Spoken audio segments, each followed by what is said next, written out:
Welcome everyone. You are listening to and perhaps watching Calling the Audible. I am your host, Peeze and Simon. Before I get into who I am hosting the show with, before I get into who's producing the show, before I get into our sponsorships, I want to get into a topic. A lot's been happening on Facebook these days. The FPF wall for the FPF Facebook wall, right? A lot of it dating back to our group. Sorry, exactly. Wall is because I'm old and that's what they used to be called. In our Facebook group, a lot has been happening. A lot of it going back to the suspension of several Warriors players. And a lot's happened, and a lot of us have come forward to show our displeasure with a lot of the commentary. And myself, Terry Tan, some others, David Del Rocca, a lot of the guys who are in the media team. I mean, currently in the media team is myself and Eagle. We both posted. You didn't post the same one. Nope, I did not. You don't have to. But that's the thing. That's what I want to get to. Is we all have our own unique voice. This isn't us ganging up on you. We're just not dumb. If you come to us incorrectly, you will be corrected. If you are lying, we are truth. If we're there, we're not going to let it just go by and not say a word. We're not going to say a word. But what happened is, if you don't take your suspension like a man and cry about it like a baby, we're going to treat you like a child. And that's unfortunately what we had to do. So I'm sorry for that, but I'm not that sorry. Because, again, we got called unprofessional. That's not unprofessional. Professional not being stuffy in a suit and issuing public statements and worrying about, what are people going to think about us? Professional is believing in your brand. And that's what we do at FPF. Because I know how much work I put in. You know how much work you put in. Eagle knows how much work he puts in. Rob Campana knows how much work he puts in. We know how much goes into this league because we love it. And it's with that love, with that passion that we all answer. And it's not a coordinated effort. There's times we've all disagreed. My co-host, finally mentioning you, Simon Dagenet, was named to his first ever All-Star game last year. We didn't all agree. It's true. We disagreed in this room, on this podcast. A lot of people disagreed. Absolutely. That's bizarre. When Eagle makes mistakes in the podcast, we even let him hear about it. Not very often, but I do hear about it. Sorry, I thought it was Chapman for a second. And going back to, for example, a lot of comparisons drawn to the No Regard era. Yeah. When I agreed with them, I went against a lot of our media guys. True. And I agreed with them. When I disagreed with them, I went against guys who now have become my friends. True. And I said, I didn't agree. Plain and simple. But in this case, agreeing doesn't mean you're... No. And it's an open forum. It's personal. It's there for agreement, it's there for disagreement. And for the most part, I have to say, it was a debate between myself, Peter Giannis, whoever else got involved. Now, I tend to joke around a lot. That's kind of my style. That's fine. Yes. It is how it is. And a lot of the guys caught that. But it wasn't perceived so well earlier on. Yeah, I know. But as people get to know... but it depends on people too. It depends on the mood. The guy could have been in a bad mood to start with. Right? But also, like, when Peter's like, yo, I'm trying to be serious, I said, okay, fine, be serious. No problem. I got no problem with that. And my thing is that, specifically to the ones who needed to resort to name-calling, derogatory comments, if you can't have an argument without derogatory comments, good luck in life. Because you're going to need it. It's going to be hard on you, man. Depends what you do. You could be a garbage collector. Even then.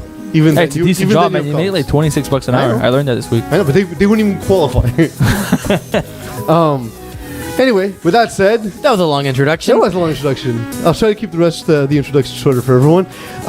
With that said, FPF is proud to announce our newest partnership with DAZN. Yes. Pronounced DAZN. If you want to catch every NFL game this season, DAZN, that's DAZN.com, is the only place in Canada that will show every single NFL game live, including all playoff games and the Super Bowl. Plus, you get NFL Game Pass. you get the NFL Red Zone and NFL Sunday Ticket. The Zone is offering Canadians more access to the NFL than they ever had before, with no blackouts. The Zone can be viewed at home, on the go, on smartphones, smart TVs, tablets, gaming consoles. I was watching from the grocery store. It's awesome. Because my girlfriend decided to send me out last minute to go get something because that's what happened. I watched it on my PS4. I watched it on my PS4 when I got home. Actually, I even streamed from my phone to Apple TV. It works. There were some issues first week. Honestly, second week I watched it. Very good. The first Thursday, there were some issues with the Kansas City Patriots game. They had no commentary. It was awesome. That was amazing. It was the best thing I've ever seen in my life. And then, I watched it. I used it a lot last Sunday. It was flawless. I've been using it. I know some people are still experiencing problems. Guys, it's new. I remember when I first watched Netflix. Yeah, give it a few weeks there. It's going to get there. Don't worry about it. I'm excited about this product. Likely we're going to watch it after the show because we're not going to get home in time for watching it on TV. And I tend to watch most games on tape delay anyway because I'm a busy person. Fans can watch their favorite teams, leagues, and players for an affordable monthly price of $20 or an annual subscription of $150. The Zone will also provide access to popular sports from top leagues and competitions around the world, including soccer, tennis, rugby, and more. As if anyone watched soccer. I watched the KHL games today. I don't know what that means. There's a lot of soccer. It still don't have all the leagues, but there's a lot of soccer. I'm glad they have tennis because sometimes there's a lot of cups you don't have at home. Simon just leaves the volume on and goes to sleep to women's tennis. Actually, I think that's not true. I don't do that. So, Sophie working late. Yes. Of course, I'm joined by Simon Dashney. As I said, where can you be followed, Simon? Twitter, FPF. I'm a company man. Email, Simon at Fly Plus Football. Very simple. I, of course, can be found at Peeze FPF. You know where to find me. I'm always open for debate. I'm always open for discussion. I'm always open for trash talk. It's fun. I have a good time. Guys, let's go out and do this. Feel free to reach out for anything, even questions. Yes. I do have a question from Sean Avram, which I'll get to in a second, as soon as I finish introducing the cast. And of course, if you want to tweet your show live, you can tweet our producer, Eagle. He can be tweeted at Eagle FPF. Also, you can reach us using the YouTube live chat feature, and your messages will show up in our feed. So please avoid the derogatory comments, as mentioned before. If you don't watch live, well, we can't answer your questions live because, We can answer them next week, though. Or you can tweet us and we'll answer at some point. So the question from Sean Avram. Eagle, remember at random times throughout the show to update the scroll, whether it's FPF related or ridiculous. That's the thing. Sean Avram asks, so when a team is registered for fall and they have multiple quarterbacks that are on the roster, is the highest rating quarterback selected towards the cap? Eagle, you're the numbers guy. So the way it works for the cap... So if myself and Simon Dashney are on the same team, he has a higher quarterback rating, and I'm also a terrible quarterback. So the rule, the way it's written, is that only one person can get the quarterback cap applied to them. And traditionally, let's say there's two people who have quarterback ratings. It's the one who throws the most passes in that game that gets it elected to basically apply to them. The slight caveat is that if you don't have a quarterback rating and you just have an offensive rating, at that point over there, the person who has the quarterback cap can apply theirs and basically lower their rating in that purpose to that degree, I guess. So it kind of works out in that sense. It really depends. There's a couple bugs on the website where it actually doesn't pick up on a lot of those scenarios, like those weird ones. But it's fairly complex too. Traditionally, it's whoever throws the most passes is eligible for the quarterback cap being applied, but that does vary based on whether if all the players who have thrown have quarterback caps or not. And so that's where there's a little bit of variance sometimes. Okay. So let me ask you a question. If Kevin Wyatt throws for my team, yes, throws 4 touchdowns on 4 passes, and then I throw the rest of the game. Awesome. So basically, you have 4 completions. He has 4 completions, 4 touchdowns. And you throw 25 passes. And I throw 25 passes. It's my quarterback rating that costs. So the way that's supposed to work is that he has the higher of his 2 ratings get applied to him. So regardless. Yes. So you have 2 guys with the quarterback rating. You have 2 guys with the quarterback rating, yes. So the rule stipulates... I threw more passes in that game. Yes. The rule stipulates that only one guy can have his rating lowered by the quarterback rating. Okay, not... So in the case of you and Kevin Wyatt, your rating would be lowered from your receiver to QB, but not Kevin. Because his higher rating is the quarterback. So yes, you apply the quarterback. You can, if you're a receiver, you're a receiver. But the moment you sub in as quarterback, you spike. So in the case of Dad Bods, which is what they're asking for, Vinny, if he throws a pass, his QB rating is higher than his receiver rating. So his QB rating. I guess Vinny wants to throw passes because he's not catching them. That's true. So he's not involved. The only cure for that, of course, is for him to throw. So at least he can catch snaps. I'm assuming if that's the case, then his QB rating is higher than his receiver rating, if I'm not mistaken. I believe it is. Which would make their cap go up. That's crazy when you think that Vinny hasn't been playing quarterback for that long, and yet already his quarterback rating is higher than his receiver rating. Why'd you waste time as receiver, Vinny? Well, speaking of Dad Bods, they played A Squad this week. They did play A Squad. That was well done. That's the exact thing I was going to do, by the way. Speaking of A Squad. Sean Avram was almost perfect. And I was there for this game. Watching Sean Avram go up against Corey Walwalski showed the difference between higher and lower division quarterbacks. It's interesting because it's basically the same guys. Corey played with Vinny and Rich and Sanner and... Yes, but I don't think anyone would say Sean Avram and Corey Walwalski. No, I'm saying it's interesting to play against your own team, right? In some way. What? It's interesting for Corey to face his own teammates. That's true. And you figure he would know some of the weaknesses. Yeah. It did not appear that way. And there's two plays in specific I want to highlight. One is Corey Walwalski avoids the rush, steps up, has a receiver at the back of the end zone. Carmen Pelice standing just inside the end zone. He knows there's a receiver behind him. Carmen's a smart guy. and what happens, I thought when it left his hand, I had only glanced quickly into the end zone. I was like, oh, that's a nice read. That's and no. Carmen Pelice just had such a good read on the ball. He was better positioned to get back than the receiver was just standing still. So he made just a great read, great play, great interception. And similarly, Matt Patron, who's sort of sitting between two routes, saw Corey look to the sideline, broke on it, and then he just made a ridiculous catch, tapped his toes, fell out of bounds. Matt Patron looks like the actual Georgia Bulldog. He looks like the logo. Yes. If you just put the cap on him, he looks like the logo.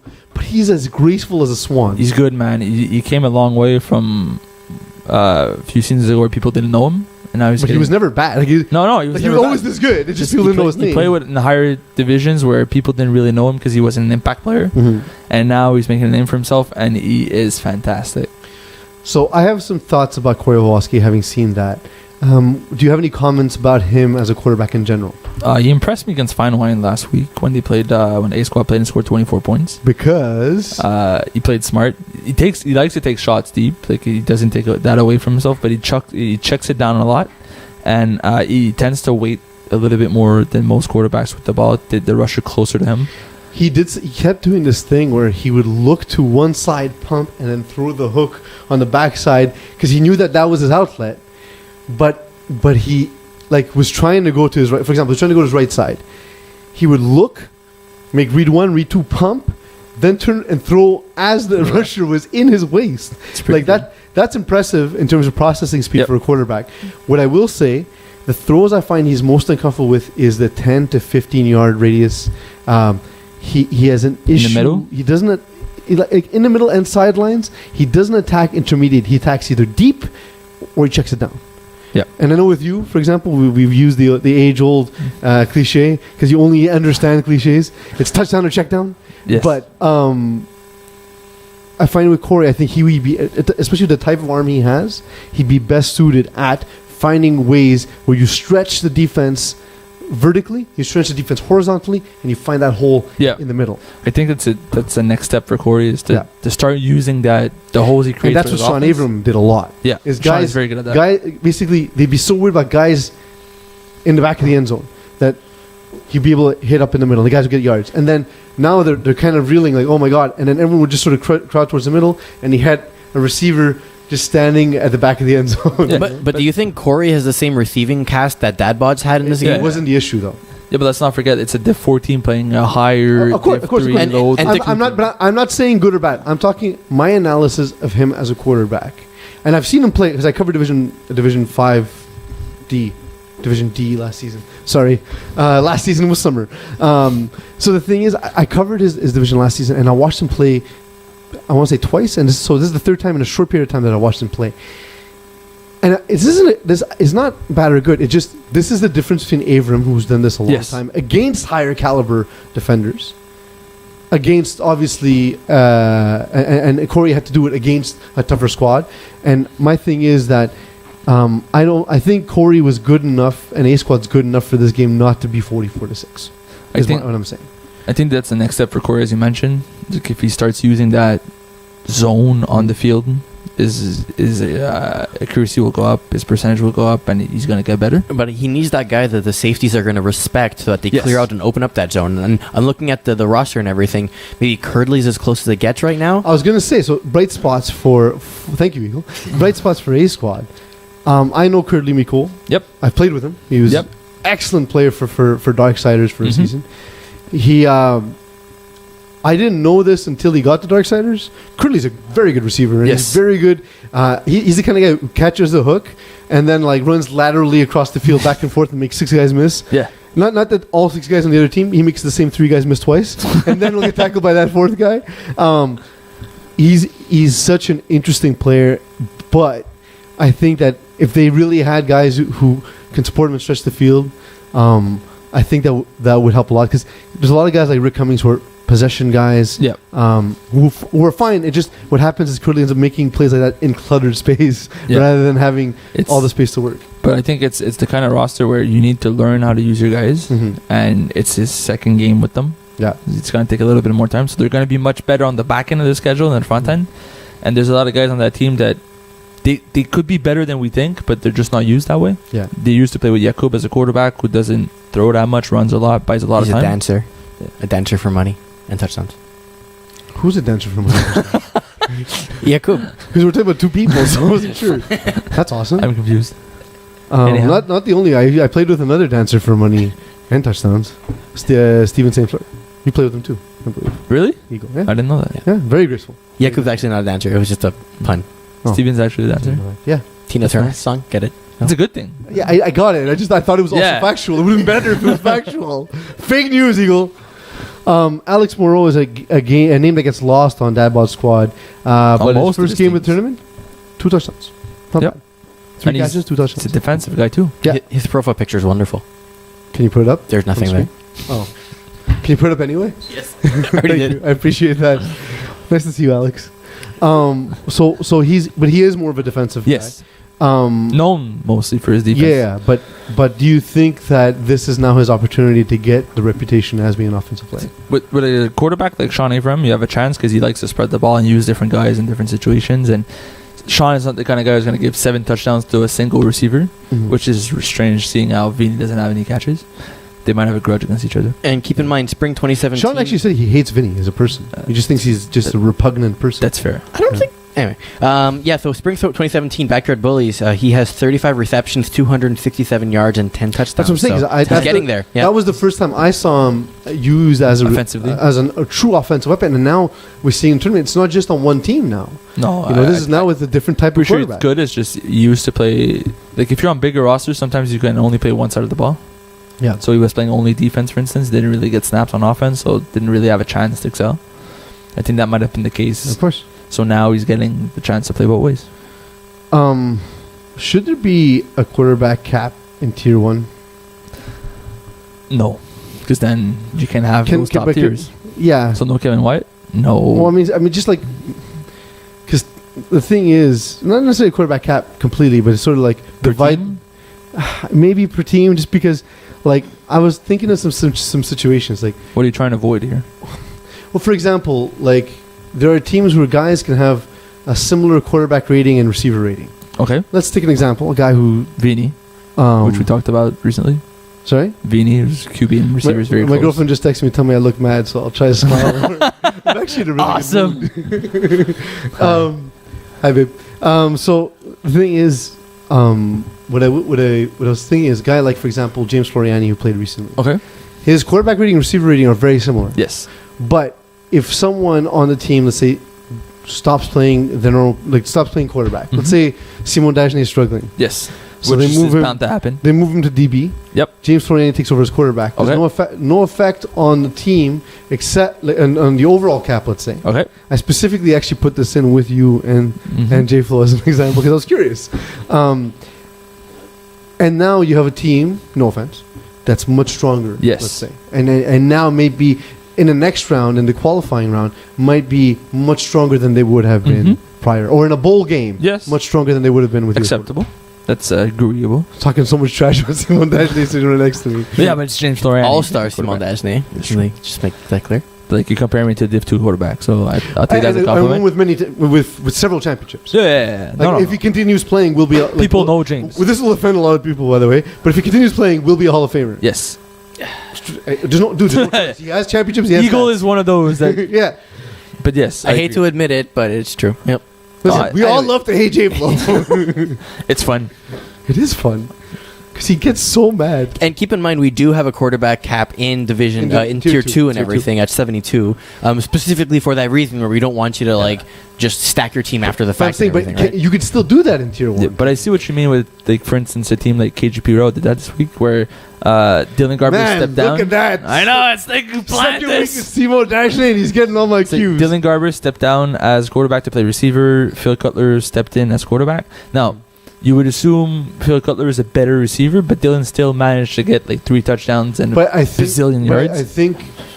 I think the upgrade of Phil Cutler from Dylan Garber to Phil Cutler is better More than the impactful. downgrade of Phil Cutler to Dylan Garber at receiver. And keep in mind, I know we're talking about Does that make specific sense? team. Yes, well, we have always mentioned our You quarterbacks. didn't listen. Yes, that it's the upgrade is bigger than the downgrade, Okay. so he's more impactful as a quarterback than he is as a good receiver. So this is actually a new thing this year in terms of the way we've done tier 1, tier 2, the whole cap and everything. One idea we considered for tier 1, which we didn't implement, but we thought about it, was what if you had a QB cap in tier 1, but for every point that you exceeded, so you can still swap your QB or whatever, but for every point you exceeded, it added to your spread. So let's say the quarterback cap was, I'll pick a number, 85, and you brought in a quarterback that's 92, that adds 7 to your spread, or to your something to that degree. You know what I I'm mean? curious, but so far, the spread has a little impact, and I think will not have an impact in this tournament. We're gonna see. We're gonna see what's gonna happen. I find Yes, we will. By the way, we're going to say C is just it's like a debate killer. yes, Like, I find but that you have nothing to say, so you say we're going to see. That's correct. I find that the spread is not big enough at the moment. There's teams that blow it out of proportions. If it was slightly bigger, so instead of 24 or 25 points, it would be 35 points for the finest. But it's also the first year we do this, Yes, right? it would make it more competitive because if you look at just the numbers, teams put up 60 points. Mm-hmm. We would expect them to put 40 to put up 60, so the spread needs to be adjusted. But Okay, this is math talk's boring, so let's stop yes, and let's talk about Phil it's true. Cutler. It's Phil Cutler. KGP. Ooh, upset it. I'm talking. Go. Phil Cutler, taking over at quarterback, was doubted all season in Division B. Mhm. Yet started the season with 23 touchdowns, 4 interceptions. Was kind of derailed towards the end of the season, but still overall a fairly good season. 46 touchdowns, 12 interceptions for Phil Cutler. So definitely an interesting move at quarterback. What do you feel about this, and how do you think this helps KGP RA, or do you think it'll still hurt them by getting a higher seed now with Phil Cutler in the next round? Yeah, so the team is better with Phil as a quarterback because Dylan is still a very good receiver. We noticed that this week. The problem is now they are ranked second in their grouping, so they're going to play against all the teams that are ranked second in their grouping. So instead of facing, for instance, lightweight or bearskins, they're going to face teams like Freshy Superfoods or Braves, which is a much tougher competition to play against. Now, I don't think KGP RA has the roster to play against those top tier teams, whereas they could have had a very good chance at beating and dominating other teams like my team, for instance. If they would have played us, I would feel as a quarterback, that would have been a great matchup. Yeah. Whereas if they're playing against Braves, that's a very tough game for them to play. Absolutely. So you think, so overall as a decision, you think this is maybe not the best decision? Is Well, what for I'm them, thinking. because they won, it puts them at the point where they're playing against tougher teams. For the record, they also beat No Regard. Yes. 35-34. We should probably start with that. I tried, but you cut me off, so, yes, you know. Yes. But And covered the spread by winning, obviously, yeah, because they were the because they underdog. were the underdog. Yeah. And at first, when I saw this score, I said, "Oh, I guess Corey Pecker was injured again." Yeah, he was not. He was not. He was there. He looked fine. I'm still shocked by that score. Travis Moses had a big day, but there seems to be some lethargy for #NR.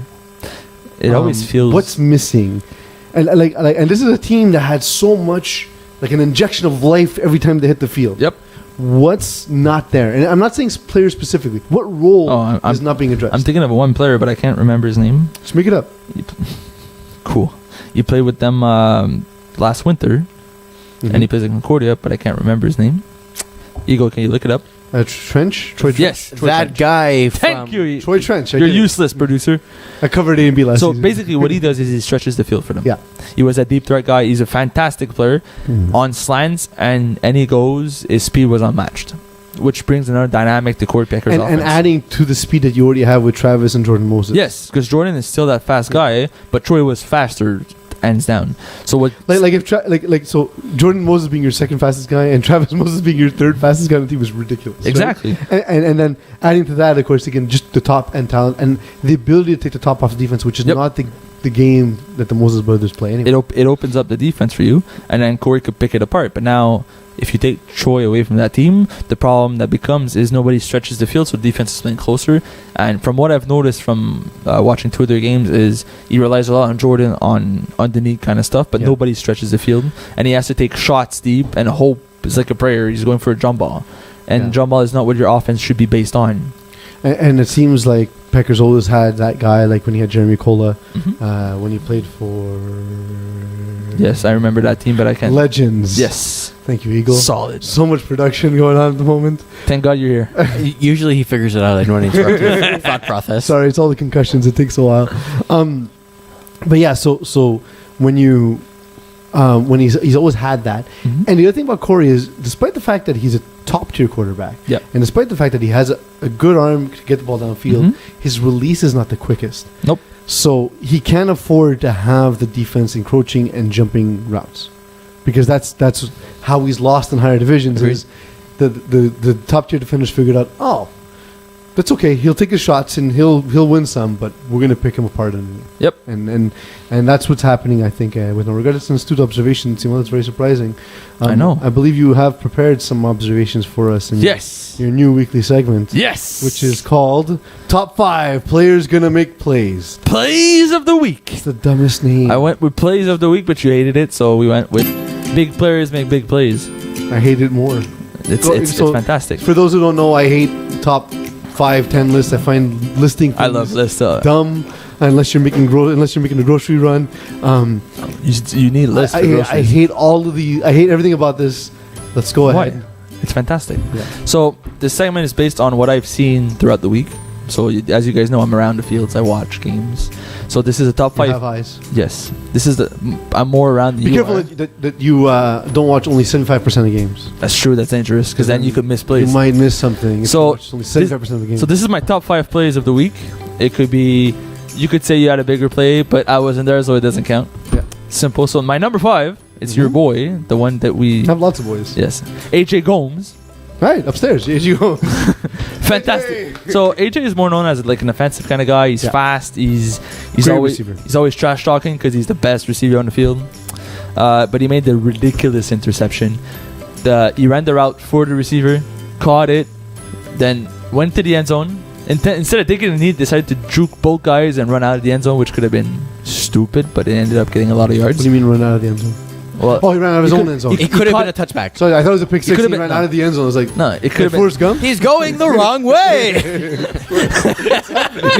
It's like a Wilt Chamberlain thing, dunking on your own team. Madden style. He's going the wrong way. And it just chucks it up. No. But so instead of taking a touchback, the easy 10 yards, he decided to run it out. But you know how he is. Still a fantastic play from him that turned the game around. Good on him. Number 4, Louis Bégin on his first game back since forever. Louis begins. No, there's no S. Louis begin. It's one begin. It's terrible. It's more like Batman begins. It's terrible. Louis begin. So on the very first play of the game, Final Wine against Diablos, you'd expect Final Wine to destroy Diablos. Marco Marciotto gets torched for 39 yards on a post. The guy just runs a seam. Marco is somehow behind him, catches the ball, and gets tackled at the 1. So Everybody on the bench lost it because Marco got beat by a Division 5 guy. But the most remarkable thing here is Lewis actually finished the first half with 80 yards, 1 touchdown, and he was manned by Marco the whole way. So it's not just one play. He didn't get lucky once. He beat him every single time. yeah, and Marco will tell you there's something wrong with his hip. Yeah. He's gonna. Nah, bro, man, you weren't there. You didn't see what happened. He was in the kind of mood like people were making fun of him, and he didn't say it. He wasn't finding excuses. Like, yeah, I know. Right. It is what it is. He owned up to it. That's fine. Yep. Number 3, Anthony Van Ram, who most of you know by now. He is the time cop. Yeah, he played for. He's playing for FPF All-Stars now. He made the most ridiculous toe drag swag It's there awesome is. because you've said ridiculous 3 times. Yes, That's 3 different they're times. all ridiculous. Maybe you need a book of adjectives. I'm not very good at adjectives. You should buy me a book. Can you get it on Amazon? Get the price book of adjectives. Absolutely. Thank you. Go ahead. Post it on the green screen when you find. So I'm sitting on the bench watching this game, and Kevin Wyatt throws a bullet way too high for anybody to catch, and my lamb comes out of absolute nowhere, drags both feet in. Everybody on Keyport Lock's bench was about 2-3 yards away from the play, and everybody complained that it was out of bounds, but he was not. They could just drag both feet, but people was were in not. bounds. It was ridiculous. Find an adjective that 4 times. yes. I'll go with 5 now. That's my next one. Was also ridiculous. Your boy, your friend JD, Yeah. who made a one-hander on the wheel for a touchdown. Nice. He's not the kind of guy who goes for one-hander. I think one hand's still broken, so he's just using one hand because he only has one. Everything about him is broken. The Word Wizard's Book of Adjectives paperback is $7.95 and it's Dude. free shipping. $8 for shipping. Sweet, so you'll buy it. Yeah, I have Amazon Prime. I'll get it for you tomorrow. Cool. So JD with one end call. He come right after his game. Comes up to me. Yo, you saw my play? Yeah. Yo, you saw that ridiculous catch? So I was like, all right. And number one, for 2 reasons, for 2 different So catches. what's the data? Like, what allows one to be better than another one? My perception. So basically, there's no scale. There's no scale. Is it likely the last one you saw was the most impressive? Likely so. Nope, that was Just primacy and That recency. was actually not the last one. So number one is Gabe Wiseman. He made Gabe Wiseman. so his first catch of the Nobody calls him Gabe. You're the only one. anyhow. So the first impressive catch he made. Was it ridiculous? Yes, it was pretty. exactly it what I was was pretty gonna say. incredible. Francois tosses the ball in the middle of the field. Nobody on Fine Wine moved because the ball was going to nobody. And Gabe, yes, I said Gabe again, jumped out of He's your nowhere. friend. Yes, he is my friend. We talk a lot. And he jumped out of nowhere, caught the ball diving in front of him for about like 25 yards. And everybody on Fine Wine actually like celebrated his catch because it was one of the most impressive catches of the night. Later on, Francois. There's Yes. more of the segment. That's amazing. About by the end of that game, he goes on a wheel route. The ball is overthrown. He's covered by Tio man-to-man, which is very difficult to do. And he pulls probably the greatest catch of the season with a one-hander over his head on the wheel in the end zone. Everybody on Fine Wine got off the bench to shake his hand to celebrate the catch. It's pretty awesome. It was pretty awesome. It's pretty awesome. That was my top 5 for this week. You know what's not awesome? This segment. This is worse than great. How many games did you watch this week? A lot. And this is A lot. All but Mondays. These are the best games. Yes. It's the best moments. Best plays. So if I'm a player and I want to make this list, do I just come up to you after the game and be like, "Hey, did you see my play? You should talk about it." Well, no, because if I didn't see it, I won't talk about it. So basically, they can't do anything. Nope. Because They're better off just playing their game and hoping you're there. the data collection. Pretty much. The data collection for this is just Simo's eyes. Well, you could help me, but you don't want to. So. Just I don't. But then they wouldn't be your top 5. Now would it? It would be seriously. a joint effort. Yeah. It could And then- become a joint effort, Won't but you be a still joint don't. effort. I'm not. But then, how do we taking part compare of this. Peace's criteria with your criteria? We take if them out of it's the just desk your and we measure eyes? them. We measure them We could. But on air. you don't want to. You. So I got a message earlier in the week. No, you didn't. I did. It's fake. Go on. No, it's not. From Frank K. He got injured. It's unfortunate he tore his Achilles for the second time in FPF. So you got a The message other or the message you posted on Facebook? No, he messaged me. Okay. This was prior to that message. Okay, sorry. Because that's why I had answered originally JD Jolly's question, saying at last I heard he's actually healing faster. He's has Yes. his spirits and Go whatnot. He said one of the things he said towards the end of the message was, "It's great to see my friends doing well, but it sucks that it's without me." So, Frank, that said, you still missed. I talked to your team on the sideline, and they're saying, "Man, it just sucks. It's weird. Like Frank's not here. It's just not the same you without Frank. know? Well, Voodoo's not the same without Frank. Of They're course. also not called Zoo for a reason. Yeah, I know, but it's the same core of players. You know Yes. what I mean? Has Pat St. Amand's presence, however, at quarterback, taking the place of Frank K, Mm-hmm. turned Etienne Vaillancourt into a star?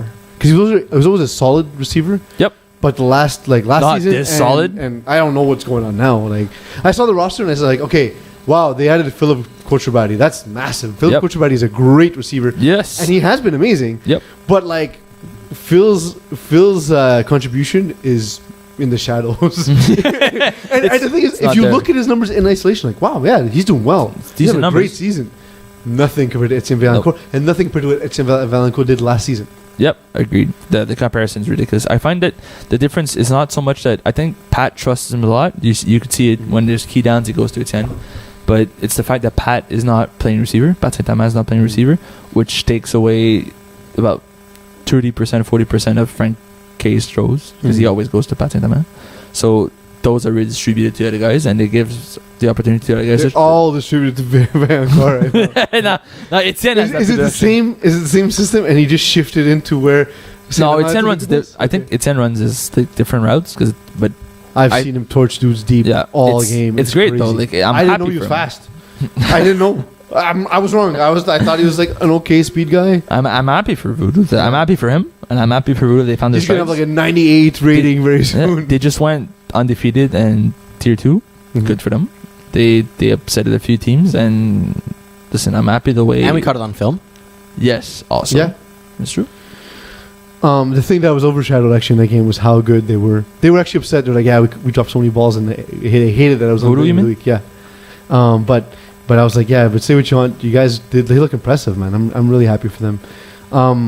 The game actually started out 6-0 for Dawson's Cavs Finest. I was there for that one. It was an interception by Daniel Tuccinardi that set up a Nick Lombardi 6-yard touchdown catch. For a second, I was like, oh, okay. Dawson's Cavs this might be interesting. Who did not look terrible. But at the end, Voodoo's just athleticism, experience, Pat Saint-Amand's management of the game. He took the ball right out of the hands of quarterback Ben Del Vasto. He didn't barely let them get on the field, and when they did, the defense shut him down. He's not bad, but I will say what he needs to do is focus on play calling and personnel. Pat? No, Ben Del Vasto, quarterback for Dawson's Cavs Finest. Or Dawson Cavs Finest. I keep forgetting where the pluralization is. Or the possession. So the thing with Ben Del Vasto is he calls, and you know I hate this. You hate a lot of things. He calls a lot. Well, it's also because you need a very strong arm for this work. He calls a lot of isolation game. So basically, he's me. Well, but you and I hate to give you confidence. You have a very strong arm. Ben does not have the arm, I don't think, to do it. And what happens also is it's forcing guys, I don't think, who are capable of running the specific routes from that part of the route tree to do those things. So I think A, his reads are too difficult. B, he's not making best use of his personnel. And it could just be that it's their second game together. Yeah, they need time, right? Well, it's timing and placement on those routes. It's their second game ever in FPF. But I think that if you switch to a more flood-heavy system, and this is advice I give to Sean Collins after this week, and I'll talk about their game in my article. You're very strong in that concept. It's something I truly believe in, especially for developing quarterbacks, especially for a quarterback. It's a way easier read. Yes. And the thing is, too, what it does is if you don't have a strong arm, it hides it. Because it allows you to attack a part of the field that's open, so the ball has more time to get there. Mm-hmm. And that side of the field doesn't have to be open, right? You can make it be open by the plays you develop. You scheme it open, essentially. The play does all the work for you. Yeah. And so I just think he can make it a lot easier on himself if he just shifted the playbook slightly and put guys in the best situation to help him succeed. I think it's just a matter of time for them. They're going to find what works for them. It's their second game in FPF. It's a tough transition. So give them a little bit of time and some advice left and right, and they might turn things around. Have you seen Mercedes-Benz Stadium? It's the NFL version of the Complex Papineau. it's the nicest stadium, I think. I was actually at the Georgia Dome last year to watch the Falcons, and next door was the behemoth, this monster building. It literally looks like it could devour the Georgia Dome. Yeah, it's ridiculous. I love that word. So I've been ridiculous. So do we get like a bell to ring every time it's ridiculous? Ding. Yeah. So I've been we talked about that about a year and a half ago when it was mentioned that it would have concession really low to try to get their venues going up, and ever since it's been built, I think there's a lot of hype around the Mercedes-Benz Stadium, and it's great. Let's play a game. Eagle, you ready? Almost. So you know in those Facebook games where you have like NFL players costing different amounts, and you have $15. Yes. What team? What team would you build out of Yeah. these legends? So here you're at the game with me and Eagle. Okay. You have $15 to spend. At the 15? concession stand because it's so cheap at the Mercedes-Benz Stadium. Right? Okay. You have $15 to spend. Is it 15 Eagle you said, or 20 or 30? No, 30 for all $30 three of us. For all three of us. Can I have like choices? Yeah. Well, he's saying that I'm delaying it so we can set it up. Perhaps you don't know how podcasts work. But don't forget that we cannot see what he sees. It's funny because like I saw Eagle when he started clicking on this, and there was like a 40-second delay from when I started talking about Mercedes-Benz Stadium. But you figured the second I said the word. I put it in the wrong I knew folder. where we were going to this, but Eagle. But anyway, so we're gonna do that. We're gonna put up all the prices, and Eagle will read them to us Which because I we can't have. see them. They're on the screen, Eagle. They are currently on the screen, yes. So, and I'll read them out for the audience because it is something that obviously if they're listening to the podcast version of this, they will not be able to see. So that's Yeah, okay. wonderful. Basically, so they have crazy good pricing and everything, which is pretty cool to have. Yeah, I did that already. I set it up. Just give us the prices. Okay, so we have Coca-Cola refillable cup $2, Dasani water bottle $2, pretzel $2, hot dog $2, popcorn $2, nachos with cheese $3, waffle fry $3, pizza slice $3, souvenir refillable cup $4, Bud Light draft beer $5, cheeseburger $5, chicken tender basket with fries $6. So the challenge here is all three of us go to a game. You have $30 to feed all of us. What do you do? What are we eating? All right, so I know Eagle, and so I'll buy Eagle a chicken tender basket with fries and a Coca-Cola cup because Eagle never takes beer for some reason. That makes $8. So then I'll buy Peeze a cheeseburger with a beer, which makes $10. So I have $12 left, which means I could get 2 beers and a hot dog for myself. That is wrong. Eagle has the correct answer. We discussed it earlier today. The answer is 3 beers for Pease, 3 beers for Simon, and I starve. because that's exactly what I would do. Because we're the talent and you're the No, producer. because you bought beers. You bought $30 a beer, and then Eagle doesn't drink beer, so it's not our fault. Seriously, grow up. Be an adult. With that said, Hold My Beer, of course, did take on Sons of Mitches. Solid. I told you that. It's like we practiced this on the side. Solid. The thing is, it's funny because it's not like we have pre-production. I'm meetings. sitting here and I didn't think of it. Yeah.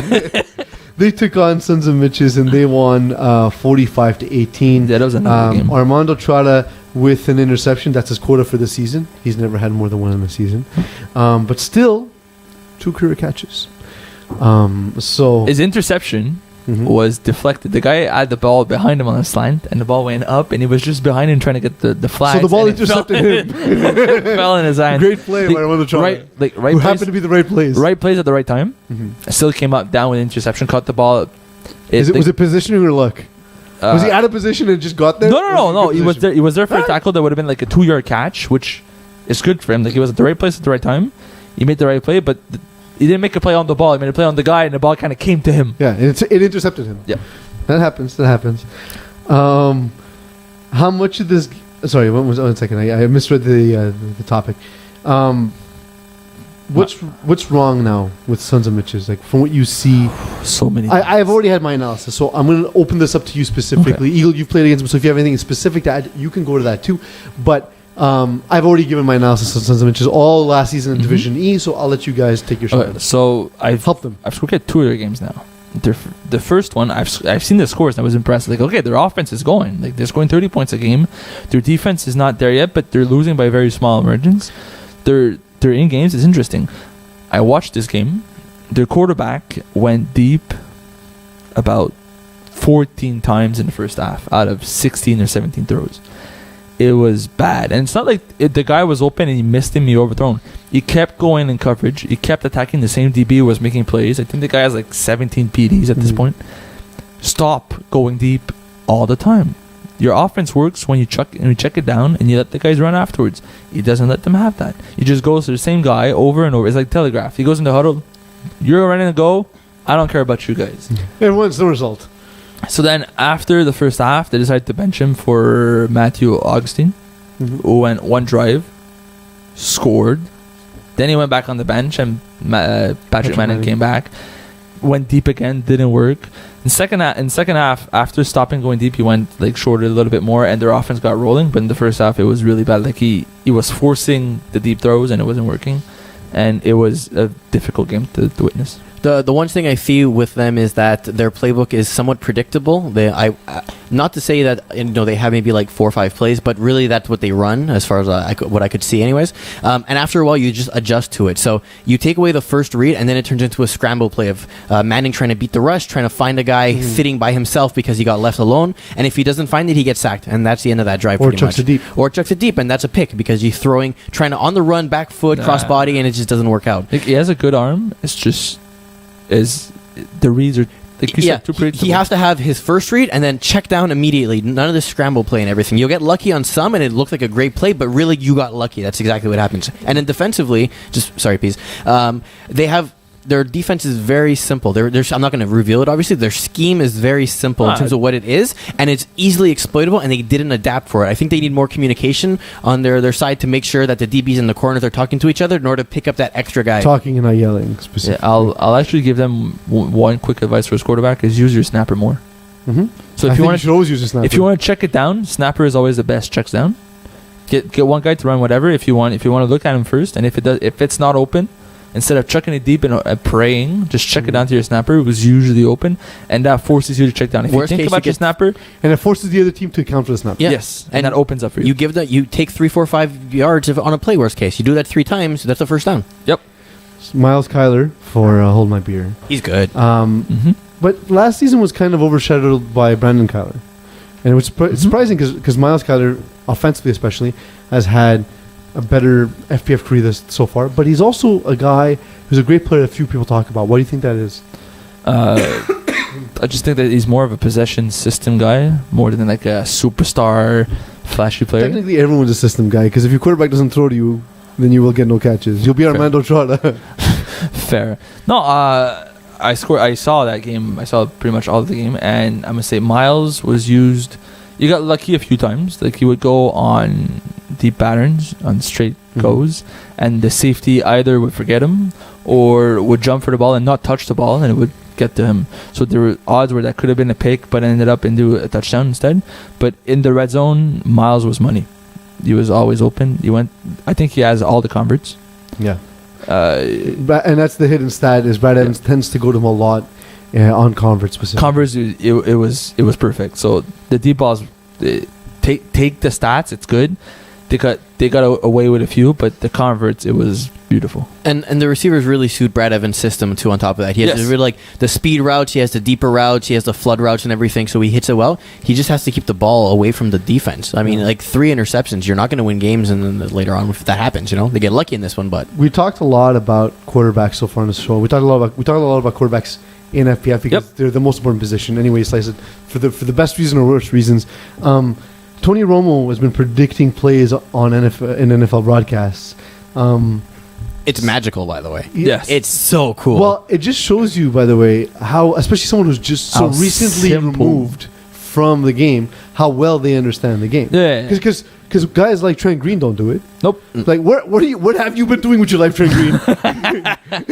And I still remember there's one of the first games where Prescott went in and everything, and they're doing a run play, and you see the camera on Romo on the bench, and he's counting the linemen, and you just see him mouth, "Oh, God damn it," because he already knew the play wasn't going to work, and if it was him, he would have audible out of it and everything. So it's amazing. Like, you can make fun of Romo all you want and everything, but he's a brilliant-minded QB. People who make fun of Romo, it's for 2 reasons. One, he looks dumb.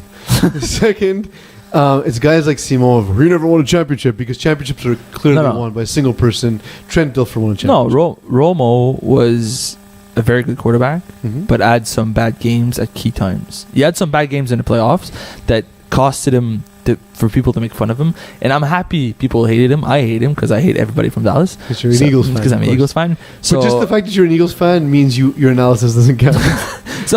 You guys threw snowballs at Santa Claus. But Who does that? But he was a guy who was played by Tim Allen. You gotta love Santa Claus. I don't care what your religion is. You gotta love Santa Claus. But he brings gifts. But to be fair, Tony Romo was a very good quarterback. Like absolutely, Hall of Famer. Yeah, and he's a schemer. Most likely, I'm not a Dallas Cowboys fan. If you look at the numbers, and now if you see him as a broadcaster, he's very good too. Absolutely. But do you like that though? You like that he's guessing plays, or do you find it ruins the surprise? The way I take it is, I find that it makes the NFL too simple. It makes it look stupid. Like if you can call Really? it, if you can make a call it from the boot, why is it defensive coordinator not pick it up on this? I completely disagree. I'm watching the game, and I you're watching, and you're like, Yeah. okay, this guy's there. When you hear the broadcast, you really go, huh? Now I know what I'm looking for on the field. Whereas beforehand, Yes, you're just okay. like, okay, Because whatever. we don't actually understand what we're seeing. Yeah. We don't. Yeah, yeah. In terms of blocking schemes, There's too many things that's going on. Crazy complicated. There- No, but come on, like you know it too. Like to a much smaller degree, FPF is the same thing. Yeah. Yes. You know when you get to the line of scrimmage, more or less. Yeah, you see that what's one gonna guy be open. deep and basically pressing on the side. Okay, it's a 4-1 type of thing. You see two guys a little bit off. It's a cover 2. And even that, and even on defense, you see, okay, we have that. Oh no, that's not gonna be. No, great. but he calls it from the formation. So from the formation, so it's either if he ends it off, it's a run to the left. If he doesn't end it off, then it's a pass to whatever. Like he could see it from the Yeah. formation. But if he could see it, For me, what was crazy was that he said in the red zone, once you have the tight ends to split to the right and the wide receiver playing tight, that means it's going to be some sort of wheel from the slot receiver. And I was like, man, that's a lot of information. yeah, but see, like all at once. if you could see it that way, why can't defensive coordinators But they not do. call it live? They You know? do. But because There's the so play many call from the adjustments. defense is in before you see all you know from a I know we're getting into detailed but football and that's everything, but all you know is the people they're sending on the field. If they're sending a tight end and 3 wide receivers and basically a back, and that's what you know. You don't know where they're going to line up, what play they're running, and everything. So you call your defense against it. You send your guys out. The headsets are cut. They're cut like 15 yeah, no, seconds in but- or whatever. Then defensive captain on the field could. Needs to be Yeah, but that's it. You need to have a guy who can read a field Yeah. on defense the way Romo can read a field on offense. and scream it out to everyone In a, 10 yeah. seconds. in Yeah. a stadium of 35,000, 45, 50,000 screaming fans. In the game between North Shore Finers and All Hooks, Yes. going back to quarterbacks. Speaking of quarterbacks, We saw North Shore Finers after looking very impressive in the early part of the tournament, Mhm. getting blown out by All Hooks, 31-6. You and I are of the opinion that All Hooks are the best team Yes. in Tier 2 by far. yep, I understand. Like maybe even keep pace better than some of the Tier 1 teams. yes, they could have. Yeah. Are you surprised that Tristan Grennan, ex-U Laval quarterback, Mhm. struggled and only put up 6 points? Yes. Because I was about to say, I know, but it's just more fun if I say it that way. I recently learned he was ex-Laval quarterback. I didn't know. Mo told me. Mo knows all these things. Yeah. Well, he covers university. Yes, it's also what he does for a living. But so Mo told me, I was surprised when I saw his stat sheet last week. I was like, oh, the guy got 3 interceptions, a pick 6, and 3 passing touchdowns. I was like, oh, so he's a pretty good player. But I think it's more like based on his the receivers. You could see it. The receivers might not be as good as he is, or it's a transition between tackle football and FPF. We saw it last spring when Samuel Caron, Carabin's quarterback, sub for lightweight and had a poor mediocre day. It's so different that it takes time to transition. Everybody that plays tackle will tell you that FPF is not tackle. Well, here's the thing. So I want to talk about the transition from playing tackle quarterback to FPF. Yep. And specifically, even high-level quarterbacks Yeah, yeah. tend to have trouble early on. I noticed something, for example, when I played against Avery Lala, and when I first coaching against him, and then when I played against him in the playoffs, we changed a lot of what we did in coverage because what he did just out of instinct was a lot of times throw the ball to the safest location for the receiver, Yep. so that the receiver avoids contact, which is not necessary in flag. You can literally pin it on his shoulder, and the guy's not going to tackle him; he's just going to flag him. But it's so hardwired into his Yeah. mind that the understanding of He's spacing been doing this for 10 years. doesn't right? work, and so often so our approach to that was undercut everything, including deep routes. Get beat deep, it's fine. And the thing is, because he wanted to be safe, he was overthrowing everyone because he just saw clutter. He saw Yeah. clutter Yeah. everywhere. And FPF, you can send people on those suicide routes that you would get killed for in tackle, This guy. but you just Oh, you can't hit the guy, so it's a when it's catch. done in front of the linebacker. No, Yeah. I don't want to do that. But in flag, you can because the guy can't do anything about it. And so that's it. And so they tend to play a lot Yeah. safer than they do. And like we've seen it work though. Like Alex Nadopius has come a long way. It's Dan Lazara from his Division 5 to what he is But now. they'll be the first guys to tell you it's a tough transition. It doesn't take a game or two. It's not the same thing. And your windows are much tighter in Yep. flag. I mean, besides the field being Small smaller, a guy going from one zone into another doesn't take very long, right? You have that half-second window. You hit it or you miss. So if you compare the two, it feels like there's nothing never open, and you don't know what to call. You're just kind of struggling to huddle. But if he's a good tackle quarterback, he was a Laval quarterback, so he is good. odds are he's going to adapt and he's going to become better. It's just he needs a little bit of time. Okay, without rambling, let's spotlight Thomas Kutsu. Tell me what you think of the player, because I've been very impressed with him. I've covered him a lot in lower divisions, but I want to hear your thoughts on him. 3 receptions, 50 yards, 2 touchdowns in this game. Oh, I thought you meant as a rusher. In general, as an FPF player. Good player, fast. He gets a lot of sacks due to good coverage. 3 in this game. The safety, their safeties, their defense, the DB safeties are very good, and there's a lot of coverage sacks, but he doesn't miss. He's not the kind of, so if he gets to the quarterback, they take away his first read, then he gets the sack. Instead of guys that, he misses and then runs around, whatever. So he's good for his system, and he's also he's a good receiver. I like what type of receiver? Like when you see him play, what's he best at? He's elusive, but he's fast. He uses his speed, so he's just like a deep threat kind of guy. He's not the kind of guy who's going to catch so many balls in traffic. Good on hooks because he could turn it around, and deep threat, so elusive and fast. Is he full-time two-way? I think they're all full-time two-way. Yeah, but it's a big roster, so they rotate a lot. Okay, yeah, because usually if you're a rusher, that's either all you do or you take like substituting reps, right? Because you don't want to tire yourself I think up. they rotate, like 2 guys play the same position on offense. So that's cool. In a game with a lot of speed against much less speed, FPF All-Stars took on Keyport Lock. It was 44-12. Finest and every iteration thereof, FPF All-Stars in this case, are a core that always have a feeling up period against new teams. And this was the case in this game. What was the score at halftime? About 10 minutes into the second half, so much past halftime, was 16-6 for Finest. Yeah.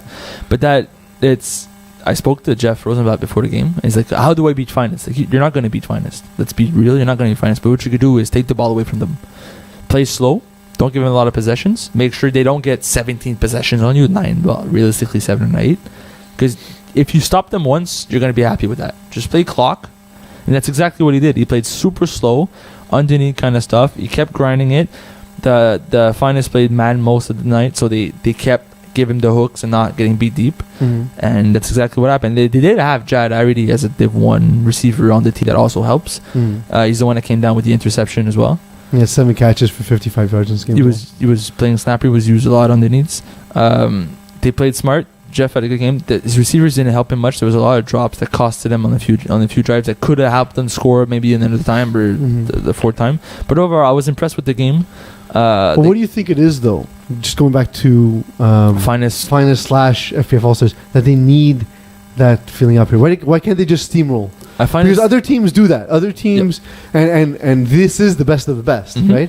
But it's just something odd that happens because we see teams that aren't as good playing against lower division teams and just smashing them start to finish. Well, that's not the case here. Their offense rarely struggles, but the defense takes a little bit more. They allow more points because they play more man than most people do. So when you play man, you have to respect the guy in front of you first and foremost, because you can't just say I'm better than him and then you get burnt. So instead of getting burnt, they always give you the extra cushion to make sure they learn from you. They see how you are, what kind of routes you run, and after the fact, once they know what kind of receiver you are, then they shut it down. And that's why they're always better in the second half, because they always match up against the same guy. So by the 10-15 play, they know you.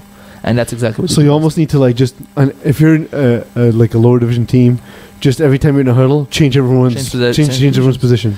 It's not a bad idea. Unless they move around too, but usually they don't. So you could try that. And even on offense, Wyeth is not targeting a guy pre-snap on those first plays, right? He's trying to figure out what holes are going to be open, what they're running, who's going to be where, and then at that point you make the read and throws the ball after the fact. You're not just looking for just like, he's going to beat him one-on-one. It's like, okay, well, what play did I call? What do I think they're running? Who's going to be open? And sometimes you can disguise it because he's not familiar with your schemes. And that's I guess the cerebral nature of Kevin Wyeth versus Dan Lazaro is just gun it. Let's go get it. You know what I mean? Okay, so Theo goal because nobody can catch you, so touchdown. Yeah. And then you get beat because that one guy actually does make a play or is playing 50 yards off, right? There's a chance. But speaking of Dan Lazaro, who went perfect this week because he won. Not talking about that. He sends me a message like, "Yo, talk about me, bro." And that's how we talk about him. Next game. Just running short on time too. That's so weird. You know it's not on the script. I want to touch on one last game before we move on to other things. Los Banditos beat the Farmers 30-25. Nice, well done. I was a little bit surprised by this one. Benoit Rubido back to his old ways. He threw 5 interceptions in this game. How much of this game do you think was on the Los Banditos defense, and how much was it on Rubido's poor play? 80-20. Like which way? Doesn't answer my question. 4 of the picks was because Los Banditos' defense is great, and the fifth one was because Benoit has tendencies to throw interceptions. Mm-hmm. I think there's a lot of, if you look at the roster, it doesn't like pop out that this is a very good roster, but there's a lot of FPF veterans on the team. Mm-hmm. Guys like Jérémy Gauthier, as you could remember him from as a rushing champion, the one that would go with like Saratola. One of the fastest dudes we've ever One of the seen. fastest, and was great on defense too, but he was mostly known as like a running quarterback. Mm-hmm. Now he's on Los Banditos, so he's playing against guys like Farmers. You could expect him to have a lot of interceptions because he's that fast. That said, though, Farmers had 4 interceptions on defense and could not capitalize in this game. Yep. Also, you have guys like Corey Greenway that helps a lot on defense. Like Jonathan Legault. he can move guys around. He knows what he's doing. He's a very good defensive player. Jonathan Legault also. too is a good player. I feel 4 separate players was picked in this game, eh? Not like it was like one person just dominating. I think it was Simon Vien and Potvin, whose name I forgot. Greenway, Simon Vien, Maxime Potvin, and David Saint-Louis. There's St. Louis. That's the one I forgot. Solid. Not bad. No, right? no, but the Farmers, they're getting much better. I think the help from higher division guys helps. Like Corey's teaching them how to play defense. Jonathan helps them on offense. All around, I don't think the team is any bad. I like what they're doing. It's just it needs a little bit more time, a little bit more work. And Los Banditos is a better team than people give them credit for. Francois Desrochers, 2 rushing touchdowns for Los Banditos. And there was 2 names on the team. One familiar, one less familiar. Okay. The familiar one for me, Loic Savoie-Seguin, Yep. of former all food FFC. names, Chili Con Carne, Ice Cream Mafia, I believe. Was The another name. FFCs, Yeah. There was a French toast or something in the there. toast. Widow Makers. Yeah, but that's less exciting. It wasn't food related. So he had a touchdown, Mm-hmm. but the unknown Vincent Benjamin catching a touchdown for a second consecutive week. I think he got 3 last week, got a touchdown this week. 2 interceptions. I don't even know who this dude is, They're all But- football players Yeah. from Kodiak. but just the numbers he's putting up so far. It's impressive. Yeah, they're good players. It's just they're new to FPF. A lot of new faces, but Los Banditos are the kind of team. I think Russian quarterbacks work well when you're with a team that you're not used to. Yeah. So brand new teams that find success with a Russian quarterback. I think that's the example right here. Is passing didn't work, so I'll run, and then we get touchdowns running. So we kind of move the ball that way.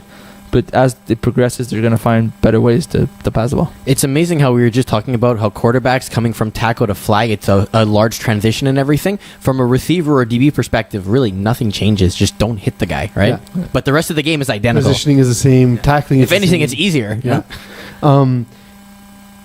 Automated kitchens. Have you guys heard of this? Because there's a good chance Simon and I are going to Casual Sport to watch the rest of the game later. And Casual Sport is one of the places that's actually. Yeah, we gotta get out of here. It's one of the places that's actually put this into place. Talking about it, they haven't done it yet. Yeah, with the work, they're spending a ton of money on research. They're developing a kitchen. You'll gotta pay attention because we need your opinion on this. They're developing a kitchen where there no people working in it. Mhm. Everything is pre-done, automated. IKEA's tried doing this too in concept, but not in reality yet. But this is a pub and a bar with high volume. Like IKEA, yeah, lots of people eat their powdered eggs and tiny meatballs. No, it's going to be for like at home, like an at-home automated kitchen. Yeah, Really? yeah. Sick. They have like advanced development in the same way like SpaceX is going to Mars, So, right? but, like- so IKEA is making automated kitchens. Like, is this kind of thing where you have like the automated womb that'll grow a baby in your living room? Like, where it just, I don't know. Is this actually The Baby better? Maker Or- 3000. I have questions as to like if it's like the machine that's receiving meat, does it know that it's good quality beef? The machine that has like Well, maybe bell peppers and needs to know. maybe there's a way for them to like test it and Well, I was gonna say, okay, put it this way. I work in software, so this is the general idea.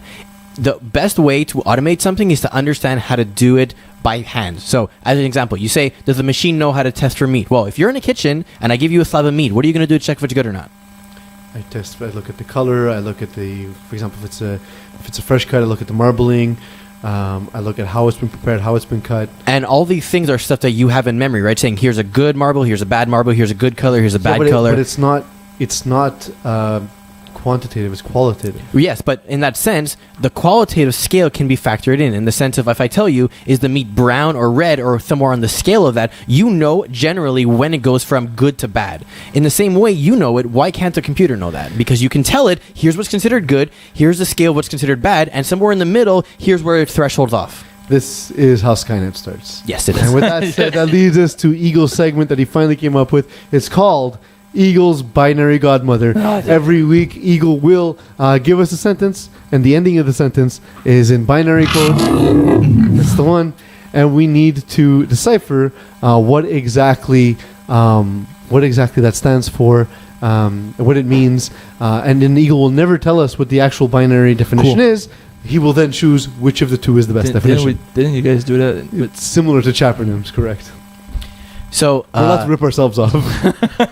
So this one I actually is a football term. Okay. And I'll read it out for you. So we got 0-1-1-1-0-0-1-1 space 0-1-1-0-1-1-0-0. So there's no context. Space. It's not like You realize that a letter is actually 8 numbers, right? Nice. So this is a lot of numbers. Okay, so I'll start over because you interrupted me. Sorry. 0-1-1-1-0-0-1-1 space 0-1-1-0-1-1-0-0 space 0-1-1-0-0-0-0-1 space 0-1-1-0-1-1-1-0 space 0-1-1-1-0-1-0-0. But It is a 5-letter word. But there's no lead up. 5-letter. It's one word. It's And there's one word. It's what I said. There's no topic to help us with this. It's Yeah. football related. 5-letter word. I have a 4-letter word for you. Simo, I'll let you go first. No, I'll let you go first because I have no clue. Passes.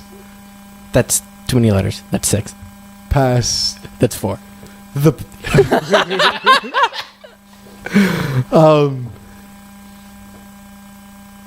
Sacks.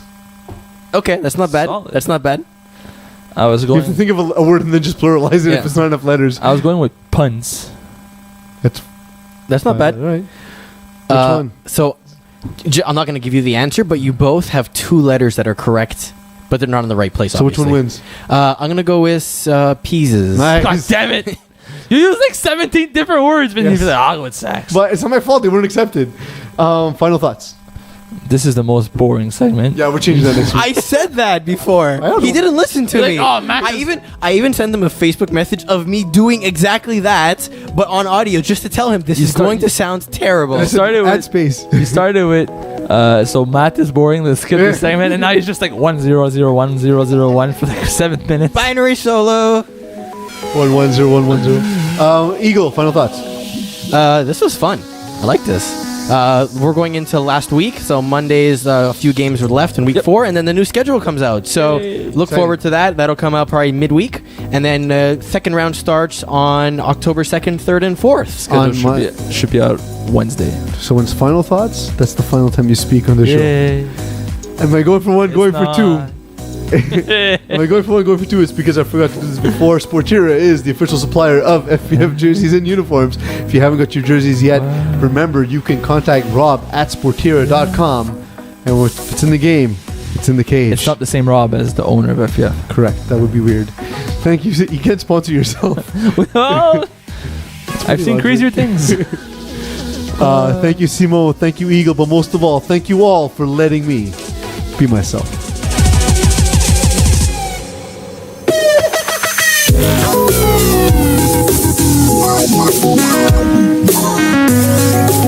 Wow.